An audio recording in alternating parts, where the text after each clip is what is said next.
जो आपने मेरे को दिए ना वो डीवीडी? डीवीडी, हाँ जी, ओके। वो मैंने देखी है, आधे घंटे की रह गई है तो इसके कैसे अंदर। लगी आपको डीवीडी? बहुत प्यारी, बहुत सुंदर। मैं तो पहले ही बताया था, आपका समझाने का तरीका ही बड़ा प्यारा है। ओके। तो आज का सेशन हमारा है वीवीए की फर्स्ट क्लास है आज आपकी। वीवीए कोडिंग एंड कंसेप्ट के बारे में आपको मैं बताऊंगा। जी सर। तो डेवलपर में चलते हैं। Visual basic.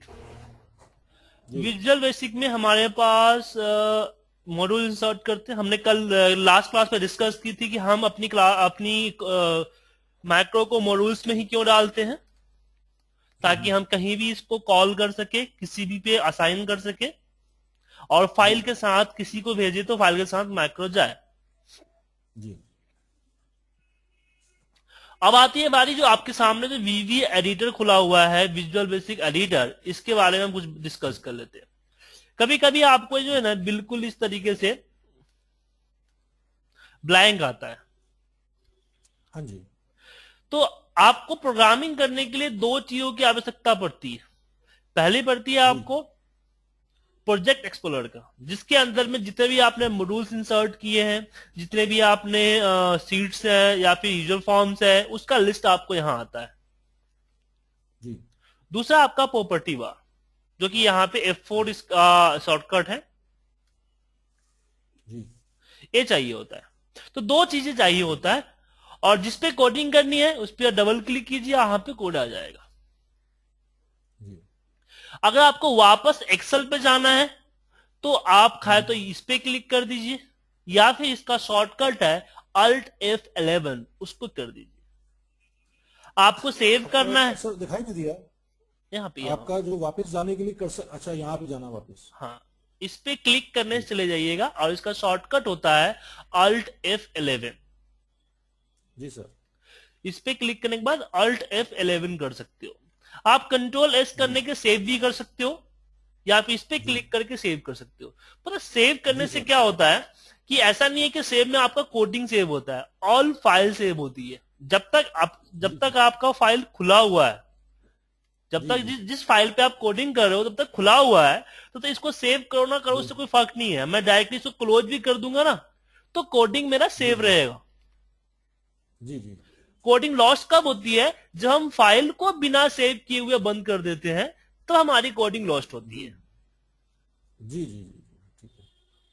तो कंट्रोल एस से हम सेव करेंगे तो हमारा पूरी फाइल सेव हो जाएगा। जी सर।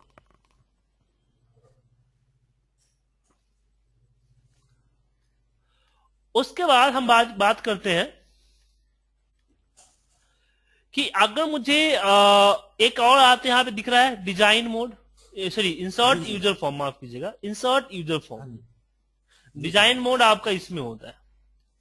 जी जी डिजाइन मोड का यूज क्यों होता है कि जब भी हम कोई बटन, एक तो यहाँ पे एक्टिव फॉर्म कंट्रोल बटन, जो कि लास्ट टू लास्ट क्लासेस में, पहली क्लास में मैंने आपके साथ डिस्कस की थी। जी जी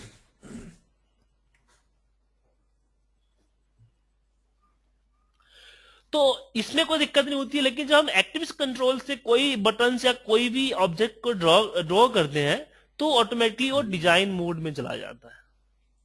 जी जी डिजाइन मोड को हम डीएक्टिव करते हैं तो ये अप्लाई होगा अगर इसके अंदर कुछ जी चेंजिंग करना है, जैसे कोड अप्लाई करना है, चाहे इसकी नेम वगैरह या फिर कुछ भी फॉर्मेटिंग वगैरह चेंज करना है, तो इसको वापस डिजाइन मोड में ले आना होता है। जी जी जब तक ये डिजाइन मोड में है तब तक कोई भी मैक्रो को रन नहीं कर सकते हो, आपका कोई जी मैक्रो वर्क नहीं करेगा। तो कभी कभी ऐसा हुआ है जी कि आपका सब चीज सही है, मैक्रो रन ही नहीं हो रहा है, कोई इफेक्ट ही नहीं दे रहा जी है, इसका मतलब है कि जी डिजाइन मोड हमारा डीएक्टिवेट है। नहीं एक्टिवेट है, इसको डीएक्टिवेट करना पड़ेगा आपको। ठीक है। जी अब यहां पे एक चीज और आती है, अगर आपको प्ले करना है तो आप यहीं से प्ले कर सकते हो। जी सर। ठीक है। पॉज करना है तो कंट्रोल ब्रेक कर, पेज ब्रेक करोगे से आपका मैक्रो रन हो रहा है, कहीं पे दिक्कत हो गई कोडिंग की, जी फिर स्टेप पे दिक्कत जी आ रही है, तो आप कंट्रोल हाँ पेज जी। ब्रेक कर दोगे या आप इस पे क्लिक कर दोगे, तो आपका माइक्रो जी जहां तक चल गया है वहां से आगे ब्रेक हो जाएगा। चाहे ब्रेक मोड में इसको जी चला सर। सकते हो। स्टॉप करने के लिए कभी जी कभी माइक्रो हैंग हो जाता है, तो स्टॉप करने के लिए इसका यूज करते हैं, या अच्छा जी। रीसेट, इसको रीसेट बोल सकते हो आप, लेकिन स्टॉप हाँ जी। स्टॉप की जगह फिलिंग देता है। जी जी ठीक है। जी उसके बाद दूसरा चीज और आता है कि अगर आपको इस कोडिंग में पासवर्ड डालनी है और चाहते हैं कि मेरा कोड कोई ना देख सके, अगर मैं किसी को मेल करता हूं तो मेरा कोड कोई देख ना सके। जी सर। और दूसरा चीज ये भी होता है कि अगर आपका कोड कोई देख लेगा या फिर मान लो किसी स्टाफ, या मान लो आपने कोई फाइल बनाकर अपने किसी स्टाफ को दे दिया, अगर उस स्टाफ ने कुछ छेड़खानी कर दी तो दिक्कत हो जाती है। हाँ हाँ, तो दिक्कत हो उस जाती है केस सर, में सर। आपको अपने माइक्रो को प्रोटेक्ट करना पड़ेगा। तो उसके लिए जी सर। आप टूल्स में वीवीए प्रोजेक्ट प्रॉपर्टीज, जी सर। वीवीए प्रोजेक्ट प्रॉपर्टीज पे जाइए और यहां पे आप पासवर्ड डाल दीजिए, प्रोटेक्शन लॉक एंड पासवर्ड। लेकिन जी ये सर। पासवर्ड तभी वर्क करेगा जब एक बार सेव करके क्लोज करोगे, क्लोज करके जब ओपन करोगे तभी ये वर्क करेगा। अच्छा जी, मतलब पूरी फाइल पहले सेव करके उसको पहले ही फाइल को क्लोज कर देना पूरी को। हाँ, तभी ये एक्टिवेट तभी होता है जब एक बार क्लोज हो जाता है। जी सर, जी सर, ठीक है। ठीक है। जी सर। और दूसरा इसमें एक चीज और आता है, मान लो कभी कभी हम कोड लिखते हैं और कोड की स्पेलिंग वगैरह हम भूल जाते हैं या फिर पता नहीं चलता है कोड है क्या। तो ये आपका ऑब्जेक्ट ब्राउजर आता है जिसमें आप किसी भी कोड को ढूंढ सकते हो। जैसे कि मैंने ढूंढ दिया रेंज, मुझे पता करना है कि रेंज नाम का कोड एक वीवीए में एग्जिस्ट करता है कि नहीं करता है। हम्म। अब रेंज जहां जहां एग्जिस्ट, देखिए सारे आ गए, जहां जहां रेंज है वो सारे यहां पे दिख गए। हम्म। ठीक है, ये क्लासेस है, ये उनके मेंबर्स हैं कि भाई ये रेंज है, यहाँ पे ये भी रेंज है। यहाँ माने कि जहां जहां रेंज वर्ड आ रहा है ना, सारे आ जाते हैं ऊपर, यहाँ ऊपर भी आ जाएंगे आपको। यहाँ ये देखिए, ये देखिए जहां जहां रेंज है, तो रेंज एग्जिस्ट करता है, नहीं तो फिर नहीं, कुछ नहीं दिखाएगा, रेंज एग्जिस्ट नहीं करेगा। तो ऑब्जेक्ट ब्राउजर में आप अपने कोड को सर्च कर सकते हो। जी सर। बाकी आपका फाइल है, फाइल में सेव कर सकते हो। कोई इंपोर्ट फाइल, इंपोर्ट फाइल का मतलब क्या होता है कि क्या होता है ना कि जैसे मैं होता हूं, मुझे अगर अपने किसी दोस्त को या फिर अपने कलीग को मुझे अगर कोडिंग माइक्रो कोड भेजनी होती है या फिर कोड भेजने होते हैं, तो जनरली आप लोग क्या करते हो कि मॉड्यूल्स पे लिख के भेज देते हो, नोटपैड पे लिख के भेज देते हैं। लेकिन कोई बंदा जो ज्यादा वीवीए नहीं जानता हो, उसके लिए हम क्या करते हैं कि हम कोड पूरा जो अपने हिसाब से पूरा रन करके बना देते हैं, फिर इस मॉड्यूल्स को एक्सपोर्ट कर देते हैं यहां से। जी। एक्सपोर्ट करने के बाद फिर उस फाइल को भेज देते हैं, तो वो बंदा यहां से इंपोर्ट कर लेता है। मतलब कि कोडिंग कहीं और है और फाइल कहीं और है। जरूरी नहीं कि फाइल के अंदर ही कोडिंग हो, मैं कोडिंग का एक मॉड्यूल्स का एक पार्टिकुलर फाइल बन जाता है, जिसको आप इंपोर्ट और एक्सपोर्ट कर सकते हो, जिसमें सिर्फ कोडिंग कोडिंग होती है, वो फाइल के अंदर आता है। एडिट में वही कट कोई पेस्ट वगैरह होती है जो नॉर्मल हम एक्सेल में यूज करते हैं, कोई खास नहीं है। व्यू में हम इसका ये देखते हैं, एक तो हम जो व्यू जो दिख रहा है आपको, जो ऑब्जेक्ट ब्राउजर देखना है या फिर लोकल विंडो दिखना है, वॉच विंडो दिखना है, प्रोटेक्ट ब्राउजर है, प्रोजेक्ट ब्राउजर है, प्रॉपर्टीज है, टूल बार से कुछ चीज लाना है, यूजर फॉर्म वगैरह बाकी चीजें, उसके लिए होता है। इंसर्ट में आप प्रोड्यूसर, आपको user form rules, class rule.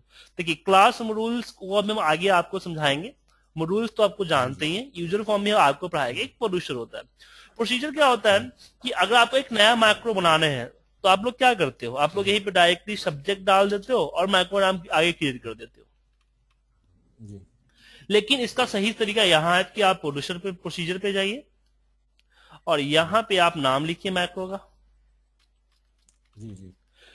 क्या है, सब्जेक्ट है, फंक्शंस है, प्रॉपर्टी है, तो सब्जेक्ट है, पब्लिक है, प्राइवेट है, पब्लिक है, ठीक है, एंड ओके।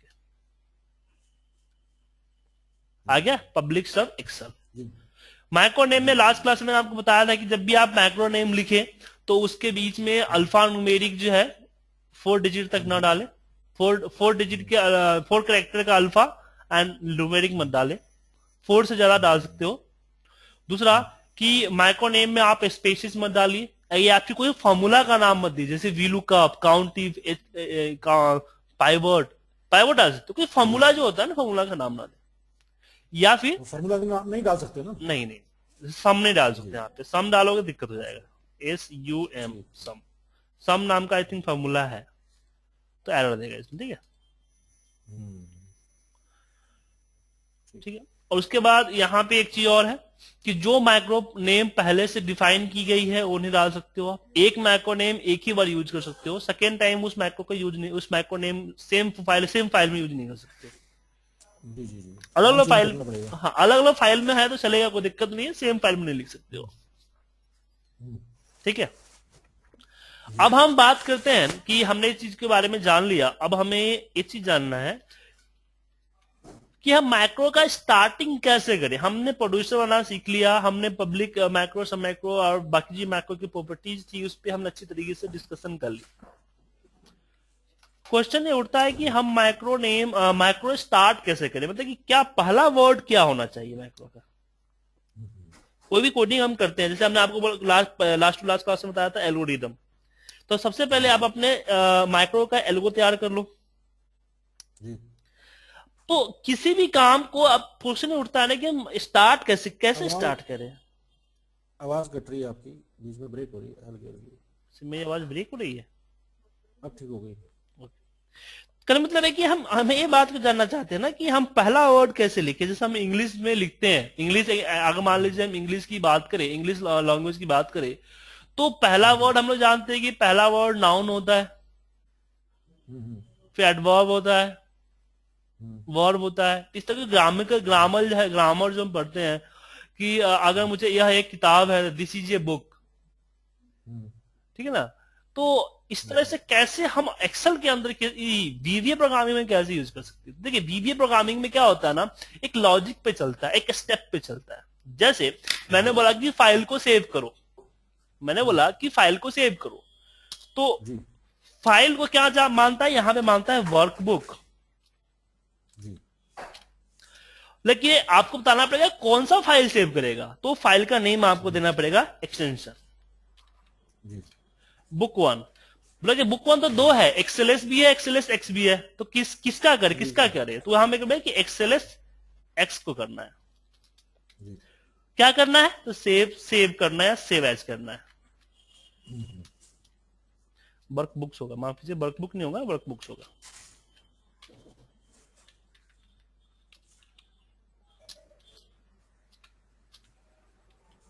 सेव एज कहां पे करना है, फाइल नेम क्या देना है, फाइल फॉर्मेट क्या करना है, क्या पाथ क्या देना है, ये डिटेल्स है। तो इस तरह से आपका स्टेप्स को फॉलो करने होते हैं।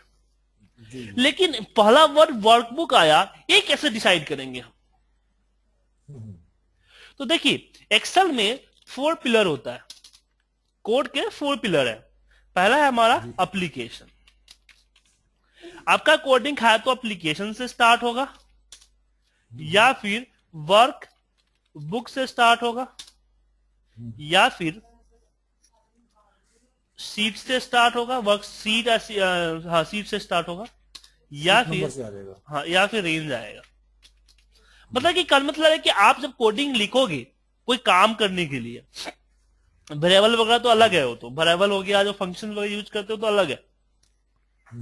अगर आप कोई एक्सेल पे इफेक्ट डालने वाली कोई भी प्रोग्राम कोडिंग लिखोगे, कोई भी कोडिंग लिखोगे, तो उसके स्टार्टिंग इन चारों में से कोई एक होगा, जी इन चारों ग्रुप में से कोई एक ग्रुप होगा।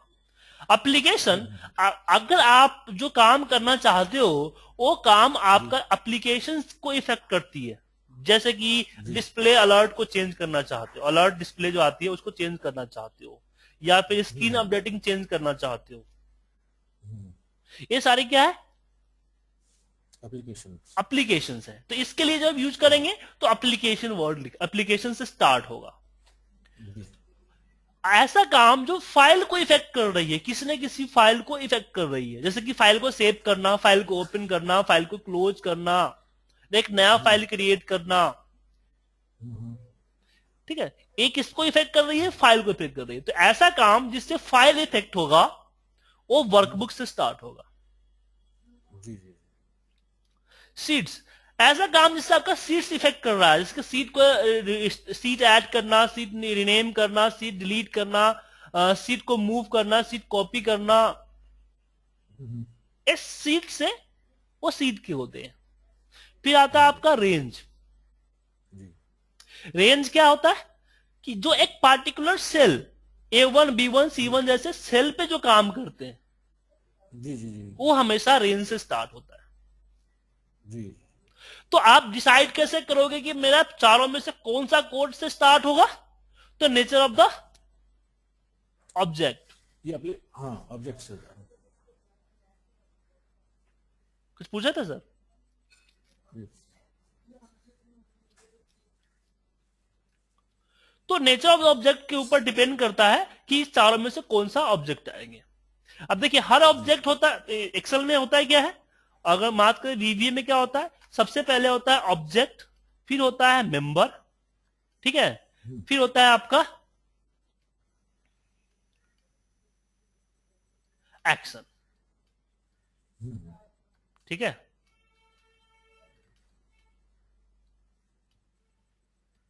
कभी कभी डायरेक्ट हो जाता है, ये भी चला जाता है, या फिर कभी मेंबर और एक्शन हो जाता है। तो कभी क्या होता है, तीनों लिखना पड़ता है, कभी क्या होता है कि मेंबर ही ऑब्जेक्ट बन जाता है। जैसे कि बात करें कि मुझे शीट्स के सीट 1 के रेंज A1 पे जाके कॉपी करना है, तो ऑब्जेक्ट हो गया आपका सीट, उसका मेंबर हो गया रेंज, रेंज का मेंबर हो गया कॉपी, ठीक है। तो कभी कभी क्या होता है कि आपको सिर्फ रेंज पे रेंज A1 डॉट कॉपी लिख देते हैं, तो हमारा आर जो है वो इसका जगह ले लेता है, जी जी। ठीक है। तो इस तरह से इसका यूज करते हैं, थोड़ा सा सोचना पड़ता है, थोड़ा सा याद रखना पड़ता है। अब बात करते हैं कि हम किस तरीके से इन लोगों का यूज करेंगे, कुछ एग्जाम्पल के साथ आपको मैं बताता हूं।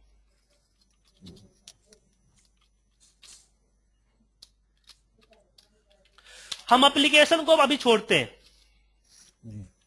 एप्लीकेशन को हम छोड़ते हैं, हम वर्कबुक से स्टार्ट करते हैं। अब मुझे एक फाइल ऐड करनी है। अब फाइल ऐड करनी है, इसमें किसी भी एक पार्ट, किसी भी एग्जिस्टिंग फाइल का कोई इसमें यूज नहीं है, कोई ऐसा इफेक्ट नहीं आ रही कि एग्जिस्टिंग फाइल है, तो इसलिए यहां पे हम करेंगे हम work books dot directly add. माने ऑब्जेक्ट का कोई भी डिटेल डालने की जरूरत नहीं है, ना ही हमें एक्शन का डिटेल डालने की जरूरत है, क्योंकि फ्रेश है दोनों, कि ऑब्जेक्ट का भी कोई ये नहीं है, आगे पीछे नहीं है, और एक्शन का भी कोई आगे पीछे नहीं है, क्योंकि बिल्कुल नहीं हुआ, स्टार्टिंग है, स्टार्टिंग ऐड ही हो गया सीधा स्टार्टिंग से। हाँ सीधे स्टार्टिंग है, तो इसलिए हम इसमें डालने की जरूरत नहीं है, हमारा वर्कबुक ऐड हो गया। अगर मुझे सेव करनी है तो यहां पे डालेंगे वर्क बुक्स। अब यहां पे जो फाइल सेव हो रही है वो क्रिएटेड है, इसलिए उस फाइल का हमें डिटेल, उस ऑब्जेक्ट का डिटेल डालना पड़ेगा।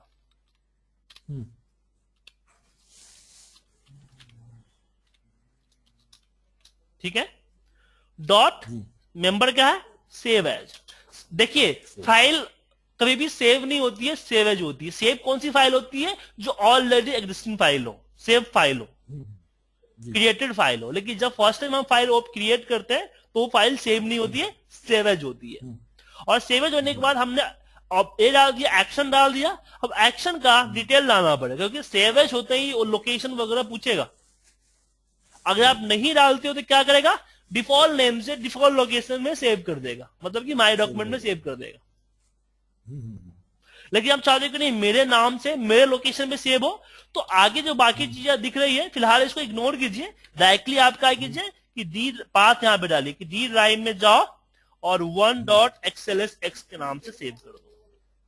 जी जी, सीधी वही सेव हो जाएगी। हाँ सीधे सेव हो जाएगी। अब एक कोडिंग आपका वर्क नहीं करेगा, वन टाइम तो हो जाएगा, सेकेंड टाइम वर्क नहीं करेगा। क्यों नहीं करेगा सर? अच्छा जी। जी। क्या आपको क्या लगता है कि वर्क क्यों नहीं करेगा सेकेंड टाइम में कोड? नहीं, वो हमें तो मैं तो आपसे समझूंगा सर। नहीं, ध्यान लगाओ, थोड़ा दिमाग यूज करो आप भी सर। कंप्यूटर के नजरिए से सोचो, आप कंप्यूटर के नजरिए से सोचो। अगर आप कंप्यूटर होते तो क्या करते? ये तो सिर्फ एक ही बार आपने किया तो एक ही बार अगले सेव होगी, बस दोबारा तो होगी नहीं, क्योंकि इसको तो डालना पड़ेगा ना फिर ऑल फाइल्स, या फिर नहीं नहीं नहीं, बेसिकली क्या है कि हमने पहला कोड है वर्कबुक डॉट एड। जैसे कि कंट्रोल एन हुआ, एक नया फाइल ऐड हुआ, फर्स्ट टाइम तो क्या ऐड होगा, बुक 1 ऐड होगा। ये बुक 1 है ना, बुक 1। अच्छा अच्छा, बुक 1 करिए तो ठीक ठीक ठीक ठीक। हाँ, तो हमने यहाँ पे कोड लिखा कि बुक 1 को सेव कर दो, सेव कर दो, ठीक है ठीक है ना। दूसरी नहीं होगी। हाँ, सेकेंड, हाँ, क्या लगाना पड़ेगा, पूरी बात तो सुनिए। क्योंकि वर्कबुक के लिए लगाना पड़ेगा ना। नहीं नहीं नहीं नहीं, नहीं। बात सुनिए, सेकेंड टाइम क्या होगा कि बुक टू इंसर्ट होगा। जी। अब जरूरी नहीं है कि बुक टू को बुक टू ही हो, book three, book four, book five, book six, कुछ भी हो सकता है। हम्म। तो यहां पे कोड इसलिए वर्क नहीं करेगा क्योंकि हमें फ्यूचर में फाइल नेम पता नहीं है कि इन फ्यूचर में फाइल नेम क्या आएगा। जी। इसलिए एक कोड यहां पे, एक कोड किसके लिए काम करेगा कि हमें किसी पार्टिकुलर फाइल को सेव एज करना है। जैसे कि कोई रिपोर्ट होता है, जैसे आपने जी कोड समझ गया, बनाया समझ गया। कि प्रीवियस अटेंडेंस शीट को ओपन करो, सेव एज करो और करेंट वन के नाम से सेव करो। जी जी। वहां पे इस कोड को अप्लाई किया जा सकता है क्योंकि वहां पे फाइल फिक्स होता है कि इसी फाइल को एवरी टाइम सेव एज करना है। लेकिन यहां पे हर बार चेंज हो रही है, तो यहां पे हमें दूसरे नजरिए से सोचना होगा। दूसरे नजरिए से क्या सोचना होगा कि हमारे पास जब भी हम, इतना हमने गौर किया कि जब भी हम कंट्रोल एन करते हैं नई फाइल खुल के आती है और वही फाइल एक्टिवेट होती है। जी। तो वीबीए प्रोग्रामिंग में इस कोड का, इस वर्कबुक्स का एक पर्यायवाची शब्द होता है एक्टिव वर्कबुक। जी जी।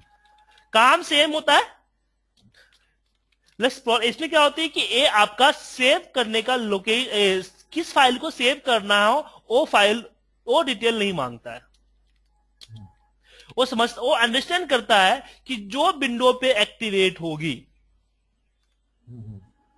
उसी को हम सेव एज करेंगे, चाहे वो बुक 3 हो, बुक 2 हो, बुक 5 हो या फिर एनीथिंग ऑफ द नेम और एनीथिंग ऑफ द क्या बोलते हैं उसको, एक्सटेंशन, चाहे एक्सएलएस में हो, एक्सएलएस एक्स में हो, एक्सएलएस एम में हो, जी उसको सेव एज कर देगा आपका एक्सएलएस के फॉर्मेट में।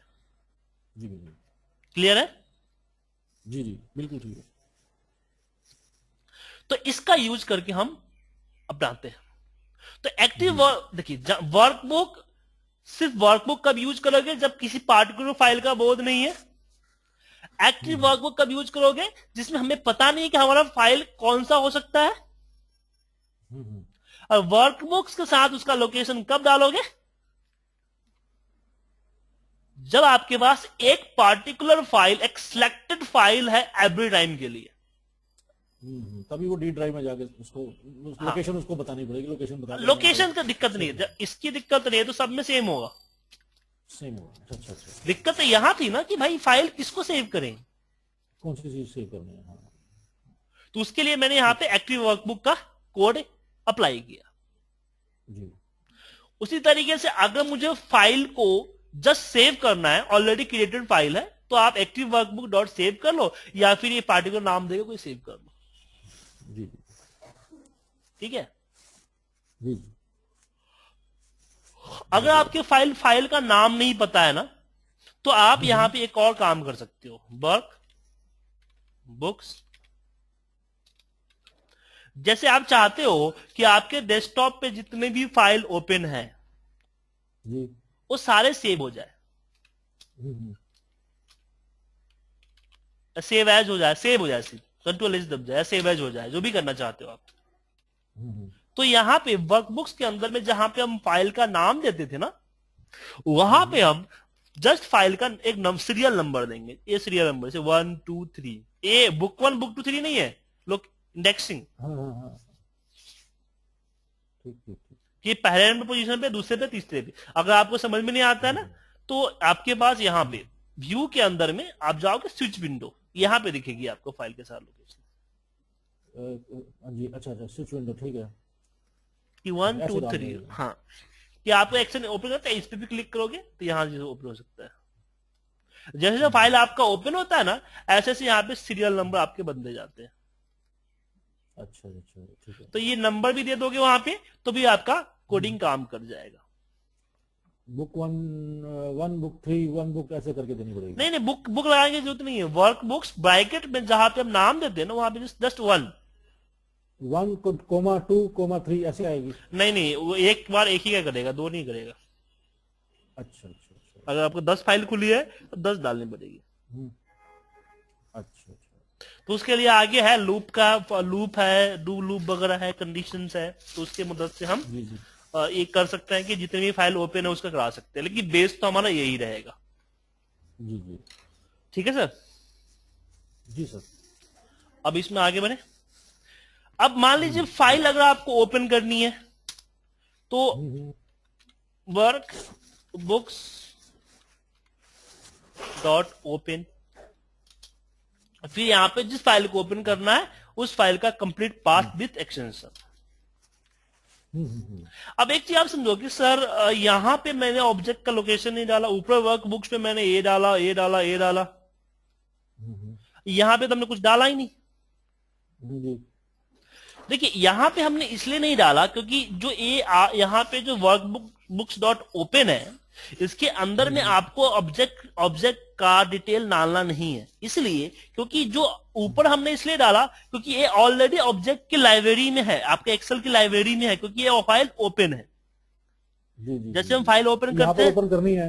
हाँ यहाँ पे ओपन करनी है क्योंकि आउट ऑफ ऑब्जेक्ट लाइब्रेरी है, तो यहाँ पे ऑब्जेक्ट का किसी पार्टिकुलर फाइल का एक पार्टिकुलर फाइल का जो ये है नेम है वो वर्कबुक पे नहीं है, वो हमारे एक्सेल ओपन पे। ठीक है, क्योंकि ये यहाँ पे हमने बोला फाइल ओपन करो, तब क्वेश्चन क्या आता है कौन सा फाइल ओपन करे। ठीक है ना, तो सेंटेंस ऐसे बनता है तो कंप्यूटर इसको ऐसे समझेगा। ठीक है, तो फाइल ओपन करने के लिए इसका यूज कर सकते हो। अगर आपको फाइल क्लोज करनी है तो क्लोज करते समय आपको इस मेथड को अपनाना पड़ेगा, क्योंकि ऑलरेडी फाइल ओपन है उसको क्लोज करना है आपको, उसको नाम देना पड़ेगा। हाँ ये हाँ, डॉट क्लोज। क्लोज के बाद आपको ट्रू एंड फॉल्स देना है। देखिए एक चीज और है कि यहाँ पे ट्रू डालना ही पड़ेगा क्या, तो यहाँ पे आप नहीं भी डाल सकते हैं। तो ऐसे कैसे पता चलेगा, ऐसे तो याद रखना पड़ेगा किसमें क्या डालना है किसमें क्या नहीं डालना है। तो देखिए जैसे नीचे आपको यहाँ पे जब टाइप करोगे ना तो एक्सप्रेशन आएगा, जैसे यहाँ पे आ रखा है ना, तो यहाँ पे जो ऑप्शंस डालने हैं उस तरीके से दिखेंगे। इसमें आप देखिए कि बड़ी ब्रैकेट के अंदर में ऑप्शंस है जी। तो जो बड़ी ब्रैकेट के ऑप्शन के अंदर ऑप्शंस होते हैं वो ऑप्शनल कहलाते हैं, मतलब कि उसको डालने की जरूरत नहीं है। अगर डालोगे तो उसके डालने के अकॉर्डिंग रिजल्ट आएगा, नहीं डालोगे तो डिफॉल्ट आएगा। डिफॉल्ट आएगा, मतलब कि यहां पे मैं अगर ट्रू ना डालूं तो भी ये ऑप्शन काम करेगा, लेकिन वो काम क्या करेगा कि जस्ट इस पे क्लिक कर देगा। तो क्लिक करते क्या होगा, हाँ क्लिक कर देगा, क्लिक करते ये आपका ये माइक्रो ब्रेकर आ जाएगा कि जब तक आप यस नो पे क्लिक नहीं करोगे तब तक आगे नहीं बढ़ेगा। मतलब कि फिर आपको माइक्रो अगर 10-20 फाइल क्लोज कर रहे हो तो 20 फाइल को आपको बार बार यस नो करना पड़ेगा। ठीक है ना, लेकिन अगर यहां पे मैं स्पेस देके ट्रू लिख देता हूं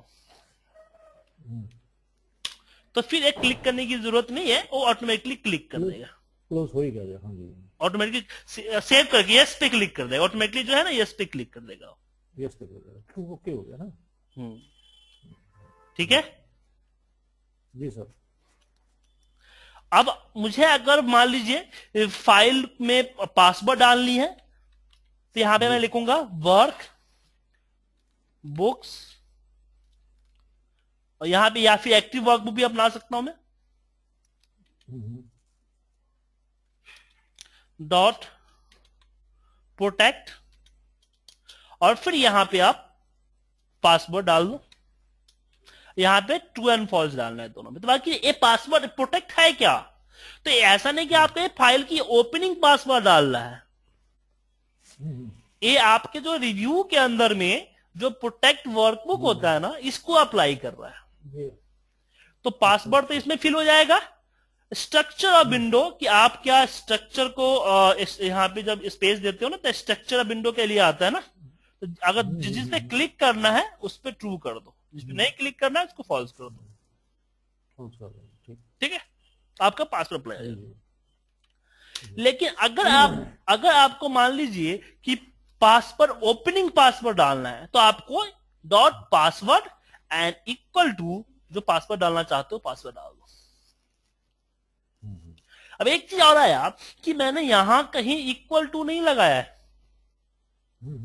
बट यहां पे मैंने इक्वल टू लगाया, तो क्या ऐसे मुझे याद रखने पड़ेंगे किस कोड में इक्वल टू लगता है, किस कोड में इक्वल टू नहीं लगता है? जी जी। सर इसके लिए आपको याद रखने की सिंपल सा बात याद रखिए, जैसे आप स्पेस मारते हो, स्पेस मारते ही नीचे एक्सप्रेशन आ जाता है। ठीक है। तो यहां जैसे एक्सप्रेस मारते एक्सप्रेशन आ गया, इसका मतलब है कि यहां पे मुझे इक्वल लगाने की जरूरत नहीं। ठीक। जैसे यहां पे भी आपने लिखते हो ना वर्कबुक्स, यहां पे वर्कबुक्स, तो यहां पे स्पेस मारते कुछ नहीं आया, लेकिन ब्रैकेट ओपन करते समय आ गया डिफॉल्ट इंडेक्स। हाँ, तो कि ब्रैकेट मुझे डालना है, डालना है, और ये रिक्वायर है, ऑप्शनल नहीं है, डालना ही पड़ेगा। डालना ही पड़ेगा। ठीक ठीक। लेकिन जब पासवर्ड में मैं इक्वल स्पेस मारा तो पासवर्ड में इस तरह से इक्वल नहीं आया। अच्छा जी, ठीक है। ठीक है, इसका मतलब क्या है कि इसमें हमें इक्वल टू डालना है, नहीं आया एक्सप्रेशन से, मतलब इक्वल टू, पासवर्ड तो डालना ही है मुझे, डालना ही है। ठीक है। सिंपल सी बात है। हमने पासवर्ड लगाया, पासवर्ड नहीं डाला तो फिर क्या फायदा है पासवर्ड लगाने का? हम्म। तो यहां पे हमें इक्वल टू लगाना पड़ेगा। इसमें आया आपको? अब क्वेश्चन ये उठता है कि मुझे वर्कबुक्स के बारे में सारी चीज आनी है, कि जो एक्टिव वर्कबुक है, वर्कबुक में जो चीजें आती है वो सारी चीजें एक एक चीज के बारे में थ्योरेटिकली जानना है। ऐसे तो मैंने 4-5 बता दिया, ऐड टेबल, लेकिन जब भी हम डॉट लगाते हैं बहुत सारी चीजें आ रही है। ये सब यूज क्या है, ये सब क्या है, कैसे यूज होगा, इसके बारे में कैसे पता चलेगा? तो उसके लिए आप F1 पे क्लिक करो, इस पे क्लिक करो, या फिर कर्सर कीबोर्ड का F1 प्रेस करो। F1 प्रेस करते हैं आपको यहाँ पे एक्सेल हेल्प आ जाएगा खुल के। ठीक है, इसके ऊपर जाओ, क्या बोलते हैं, object, Excel object model reference. अब इसमें सारे जितने भी आपके ऑब्जेक्ट है ना, जैसे डॉट लगाने से जो चीजें आ सकती है वो सारी यहाँ पे दिख रहा है। बस यहाँ पे आप वर्कबुक को फाइंड कर लो, है ना, वर्कबुक एंड वर्कबुक्स, बुक्स करना है, बुक मत कीजिएगा, बुक्स। अब इसके एक तो यहाँ पे ऑब्जेक्ट, वर्कबुक ऑब्जेक्ट है कि वर्कबुक को किस तरीके से अप्लाई करते वो आ गया, कुछ एग्जाम्पल है। दूसरा होता है कि वर्कबुक पे डॉट दबाने से जो चीजें आती है वो सारी चीज यहाँ पे ऐड अकाउंट, यहाँ पे डेफिनेशन है, क्लिक करोगे तो इसके आपके यूजेज पता चल जाएंगे। तो सीखने का सबसे अच्छा तरीका है। उसी तरीके से आप इसकी हेल्प मिलेगी। हाँ, हेल्प ऐसे यहाँ पे वर्कबुक्स में आ जाओ, वर्कबुक्स ऑब्जेक्ट मेंबर पे ये सारे देखो वर्कबुक्स, वर्कबुक क्या है, close, info, post, print out, हर चीज को जाने की जरूरत नहीं है। मतलब उस चीज को आप एग्जाम्पल को फॉलो करो जो कि नॉर्मल एक्सेल पे आप कर सकते हो। अब जैसे कि ये हुआ ना आपका link info, link info normal Excel में क्या होता है पता ही नहीं है हमें, इसको इग्नोर कर दो। अप्लाई थीम क्या होता है? हाँ बताइए। आपकी मैं बात काट रहा हूँ बीच में। जैसे हम क्या नाम है, वीबीए में काम कर रहे थे, तो उसके अंदर मैंने कॉम्बो बॉक्स के अंदर, कॉम्बो बॉक्स के लिए सारे जो नाम जो मैंने अप्लाई किए थे जी, उसके लिए जब हम उसको खोलते हैं टूल बॉक्स को, टूल बॉक्स के अंदर उसके अंदर लिंक बॉक्स मिलता है उसका, रो लिंक, उसके अंदर रो लिंक नहीं आता मेरा। जैसे मैंने नहीं, मैं समझ नहीं पाया आप क्या बोल रहे हो। क्या आइटम लिस्ट मैंने आइटम लिस्ट या रेंज लिस्ट, जो भी मैंने आइटम लिस्ट है या पार्टी के नाम जो मैंने बनाए ना उसकी लिस्ट, तो मैन्युअली मेरे को इसमें डालने पड़े थे। ये बात समझे आप? हाँ समझ गया, आपको मैन्युअली सारे नाम डालने, मेरे को लिखने के बाद कोड्स में डालने पड़े थे उनको। तो एक्चुअली में जैसे मैंने बाहर लिखे हुए हैं उसकी लिस्ट बनाई, लिस्ट बनाने के बाद मैंने अपना कोड डाला, और जब मैं उसके अंदर गया तो उसके अंदर जैसे ही टूल बॉक्स खोला, टूल बॉक्स खोलते ही उसके अंदर उसकी प्रॉपर्टी के अंदर उसका रो लिंक मिल जाता है। हाँ, रो लिंक नहीं आता मेरे को। नहीं देखिए, दो तरीके से होता है। अगर आप चाहते हो कि आप लिस्ट बॉक्स के अंदर में या कॉम्बो बॉक्स के अंदर में कोई प्रॉपर्टी जो है आप कहीं से एक्सेल से उठाना चाहते हो, एक्सेल के ऑलरेडी पड़े हुए हैं वो उठाना चाहते हो, आप मैनुअली एक एक लिखना नहीं चाहते हो, तो उसके कई सारे तरीके हैं, लेकिन एक सिंपल तरीका मैं आपको बताता हूं कि उसकी प्रॉपर्टी पे आप जाइए, ठीक है ना, और यहाँ पे एक आता है आपको रोलिंग, मेरा रो लिंक नहीं आ रहा उसके अंदर। आएगा आएगा, एक मिनट। रो सोर्स, रो लिंक नहीं होता है, रो सोर्स होता है। रो सोर्स मेरे में नहीं आ रहा उसके अंदर। तो आप एक्सेल वर्कशीट पे है क्या? एक्सेल वर्कशीट पे हूं मैं। नहीं आना चाहिए। अभी तो मैं सिर्फ यही कर रहा हूँ ना मैं। हाँ, और यहाँ पे डालने के भी डाल, करेंगे प्लीज, ठीक, एक मिनट होल्ड करेंगे ठीक है, ठीक प्लीज। हेलो, एक मिनट सनी, फोन आ रहा है सुप्रा का, मेरा फोन है।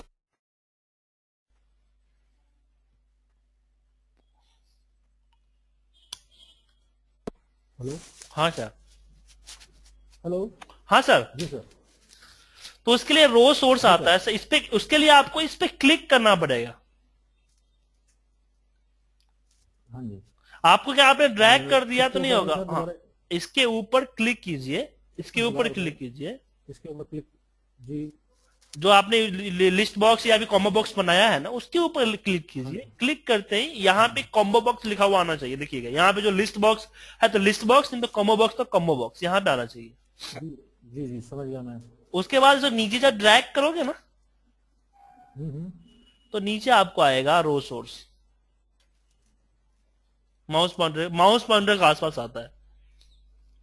और यहाँ पे भी डालने का तरीका है, ऐसे नहीं डाल सकते आप। यहाँ पे डालने का तरीका ये होता है कि अगर मान लीजिए आपको अगर ये यहाँ का डालना, मैं यहाँ पे कर देता हूँ जनवरी। अब मान लो ये पूरा आपको डालना है ना, तो इसके लिए क्या कीजिए कि दूसरे सीट पे जाइए, इक्वल दबाइए, और फिर इसको पूरा का पूरा सेलेक्ट कीजिए। सेलेक्ट करने के बाद यहां ऊपर आ गया ना, जी आप इसको कॉपी कर लीजिए, कंट्रोल सी, सीट नेम भी इंक्लूडेड होना चाहिए। आप फिर इसको जाके वीडियो फॉर्म में आप यहाँ रो सोर्स पे पेस्ट कर दीजिए।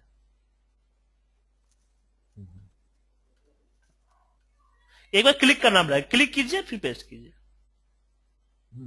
क्लिक करने भी आएगा, बना नहीं आएगा। मैंने देखा क्लिक करके भी मेरा रो सोर्स नहीं आ रहा है इसके अंदर। बाकी मैं बाहर अगर करता हूँ शीट के ऊपर तो वहां रो सोर्स आ जाता है। नहीं नहीं, एक मिनट एक मिनट एक मिनट, अभी आप खोल रखे हो फाइल क्या? नहीं नहीं, खोल सकते हो? शुरू क्या दूसरा वो जो मेरे को आपने अटेंडेंस